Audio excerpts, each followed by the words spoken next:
La paix et la grâce de Dieu soient avec vous, mes frères et sœurs. Aujourd'hui, nous allons faire Matthieu 5, du verset 13 jusqu'au verset 21. Nous allons prier par la grâce. Merci Seigneur, merci tout puissant pour la journée, pour la semaine que tu nous as donnée, malgré tous les tourments de cet temps qui nous a fait. Il y a eu des cas Covid, des gens qui ont le corona, mais tu nous as protégés cette semaine et tu nous protégeras la semaine prochaine et toute l'année. Tu nous béniras aujourd'hui, Seigneur, car nous sommes tes enfants. Nous sommes comme Salomon. Nous ne voulons pas les richesses du monde, mais ta bonté et ta grâce. Amen. Amen. Amen. Nous allons lire Matthieu 5 du verset 13 jusqu'au verset 21. Vous êtes le sel de la terre, mais si le sel perd sa saveur, avec quoi la lui rendra-t-on? Il ne sert plus qu'à être jeté dehors et foulé aux pieds par les hommes. Vous êtes la lumière du monde. Une ville située sur une montagne ne peut être cachée. Et on n'allume pas une lampe pour la mettre sous le boisseau, mais on la met sur le chandelier et elle éclaire tous ceux qui sont dans la maison. Que votre lumière luise ainsi devant les hommes afin qu'ils voient vos bonnes œuvres et qu'ils glorifient votre Père qui est dans les cieux. Ne croyez pas que je sois venu pour abolir la loi ou les prophètes. Je suis venu non pour abolir, mais pour accomplir.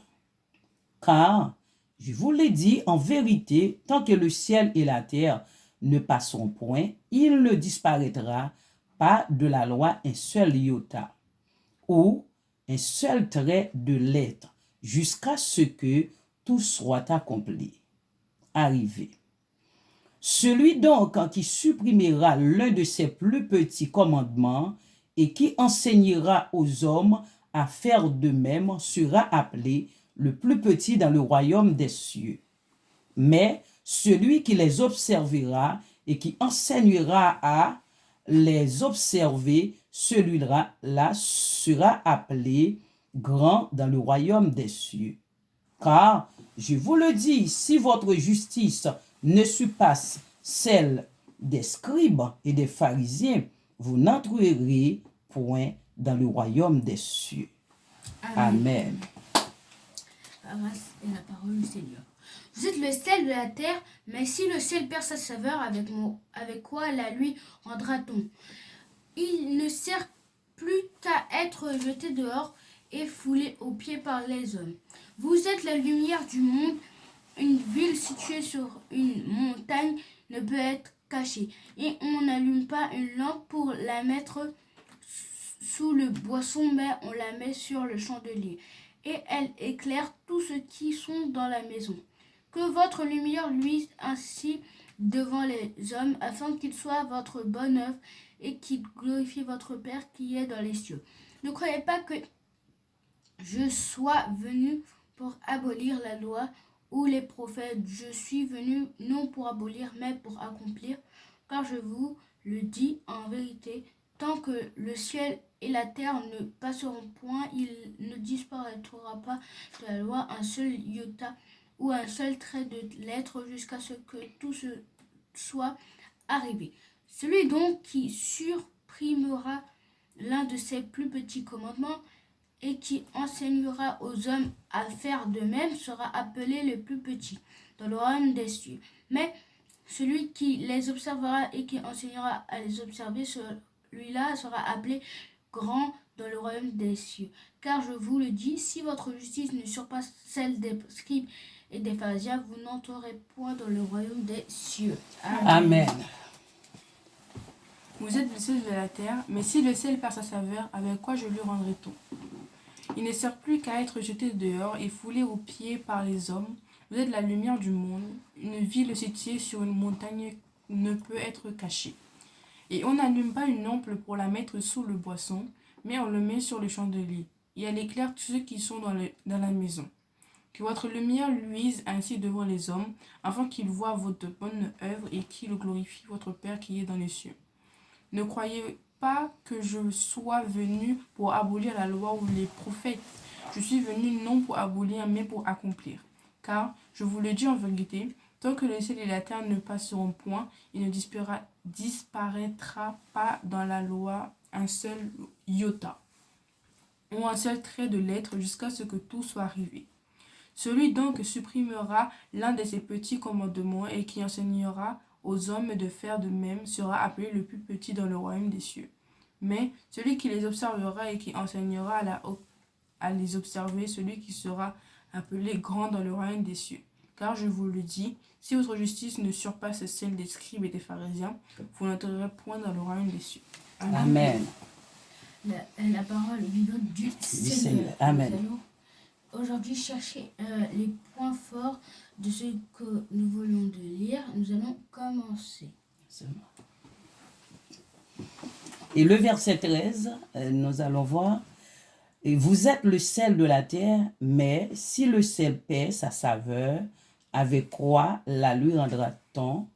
Il ne sait plus qu'à être jeté dehors et foulé aux pieds par les hommes.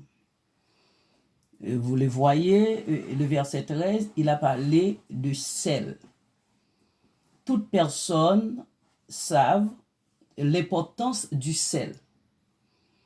Et le sel, c'est lui qui donne le goût à une nourriture. Oui. Sans le sel, la nourriture n'a pas de valeur, n'a pas d'importance. Et ça veut dire, nous sommes des enfants de Dieu. Nous sommes là sur la terre pour donner le sens à la terre. Le sens de la vie. Le sens de la vie, le goût, saveur, la saveur de la vie. Et nous sommes là pour donner un sens à la vie et pour changer les mauvaises œuvres en bonne œuvre. En bonne œuvre. C'est nous devons donner le goût à le monde. L'Église, les enfants de Dieu. Toute personne est une église et toutes les personnes qui s'assemblent font une église et peuvent faire le corps de Jésus. De Jésus-Christ. Mais est-ce que l'Église présentée comme le sel du monde? Verset 14. Vous êtes la lumière du monde. Une ville située sur une montagne ne peut être cachée. Il dit qu'on est la lumière du monde, c'est-à-dire qu'on est le destin, que après Jésus, sans nous, il n'y a plus rien, et que si une ville située sur une montagne ne peut être cachée.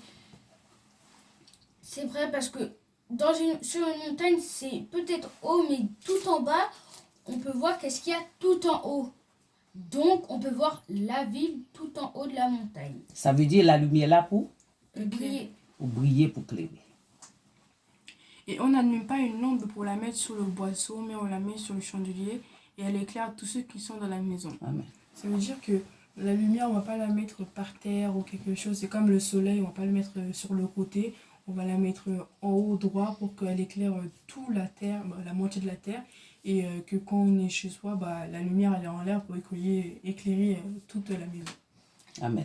Ça veut dire nous les chrétiens, nous devons briller dans le monde qui était. Est-ce que nous brillons? Non. Mais nous allons briller. Pas encore. Nous Amen. allons briller. Amen, amen, amen, amen, amen. Nous allons briller au nom de Jésus-Christ. Verset 16. Que votre lumière luise ainsi devant les hommes, afin qu'ils voient votre bonne œuvre et qu'ils glorifient votre Père qui est dans les cieux. Comme Amen. je l'avais dit tout à l'heure sur le verset 14, nous sommes des bonnes œuvres qui doivent changer les mauvaises œuvres en bonnes œuvres et nous devons donner le bon exemple pour que les mauvaises œuvres louent le Père qui est dans les cieux. Amen. Et qui se transforme en bonne œuvre. Amen. Verset 17. Amen.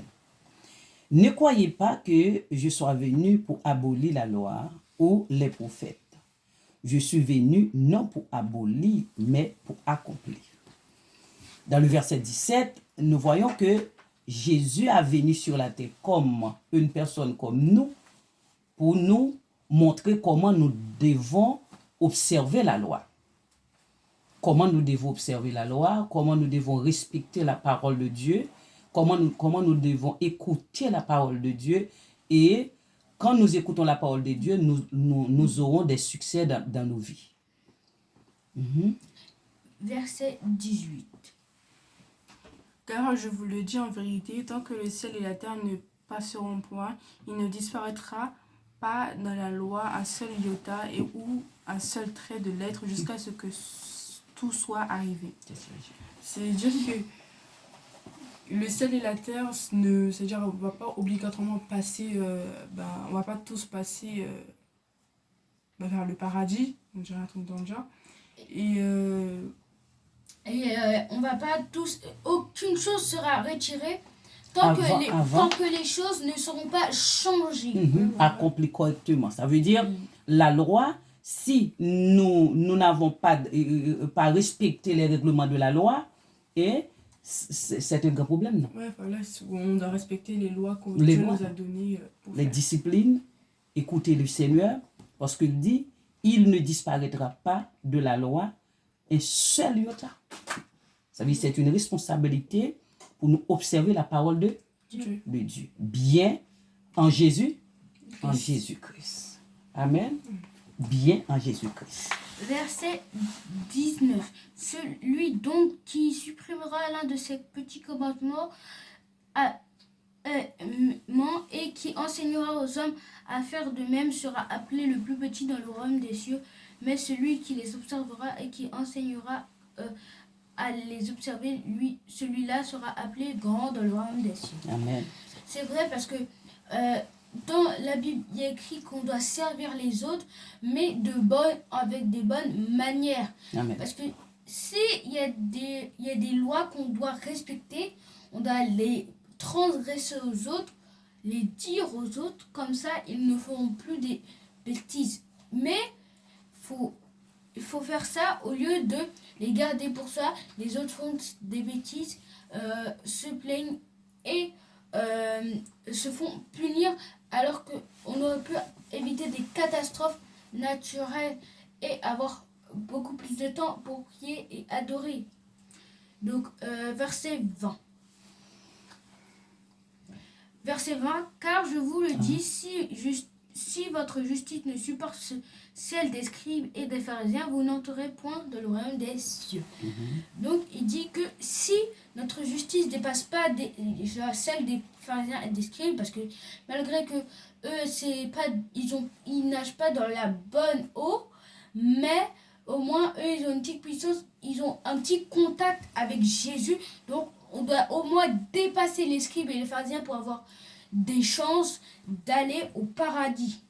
Et comme nous, frères et sœurs, nous avons même si c'est une microscope chance, nous avons quand même une chance sur des millions et des milliards de grâce pour aller dans les cieux.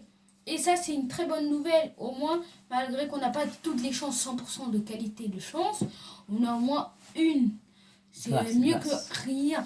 Donc, nous allons prier maintenant. Ok, avant de prier, nous voyons que la Bible parle beaucoup de la loi. Quand nous voyons la loi, beaucoup de personnes disent que nous ne sommes pas sur la loi, sous la loi. Mais toute la Bible, c'est la loi de Dieu.